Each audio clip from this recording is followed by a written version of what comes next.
এইভাবে ছোলার ডাল করে একদিন খেয়ে দেখবো বন্ধুরা। ছোলার ডাল করবো, তাই জন্য আমি আলুটাকে একটু লাল লাল করে ভেজে নিই। নুন আর হলুদ দিয়ে আমি মেখে রেখেছিলাম, আলুটা লাল লাল করে ভাজাবো। আমি 200 গ্রাম ছোলার ডালের জন্য 250 গ্রাম কিমা নিয়ে নিয়েছি। এটাকেও ভালো করে লাল লাল করে ভেজে নেব। আলুটাকেও ভেজে নিয়েছি, কিমাটাকেও ভেজে নেব। গোলমরিচের গুঁড়ো, লবণ আর নুন দিয়ে একটু ভেজে নিলাম। বন্ধুরা আমি এলাচ, দারচিনি, লবঙ্গ ফোড়ন দিলাম, তেজপাতা ফোড়ন দিলাম, দুটো লঙ্কা দিয়ে দেবো ফোড়নে, একটু গোটা জিরে দেবো। দেখো লাল লাল করে মাংসটাকে ভেজে নিয়েছি যেন কোনো গন্ধ না বেরোয়, কেন মুরগির মাংস একটা গন্ধ থাকে।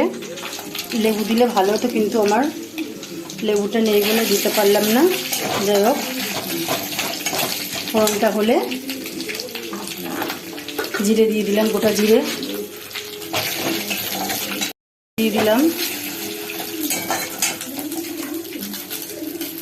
বেশ খানিকটা কাঁচা পেঁয়াজ, কেটে রাখা পেঁয়াজ দিয়ে দিলাম। বেশ অনেকটাই দেবো।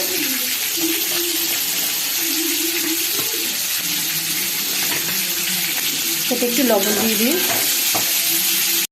লঙ্কা, রসুন, আদা বেশি মিহি করিনি, এরকমভাবে নিয়েছি।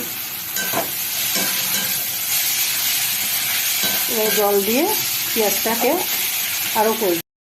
জিরে গুঁড়ো দিলাম, অল্প একটু ধনের গুঁড়ো দেবো। এবার আরও কষবো।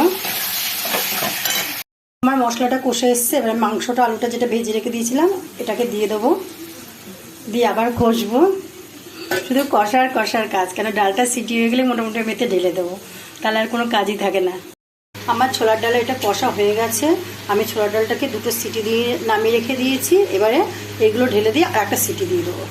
আমার ছোলার ডালটা আর একটু জল লাগবে। আমি একটু গরম মশলা গুঁড়ো দিলাম, আর একটু হচ্ছে জলটা গরম বসিয়েছি, গরম করে জলটাকে আমি দেবো, দিয়ে দেবো। এবার আমি গরম জলটাকে দিয়ে একটা সিটি দিয়ে দেবো। ছোলার ডালটা আমার এরকম গোটা গোটা আছে, কি সুন্দর আদা ভাঙা হয়েছে। দেখো আমার ছোলার ডালটা হয়ে গেছে কিমা দিয়ে। ডালটা দেখেছো কত সুন্দর গোটা গোটা রয়েছে।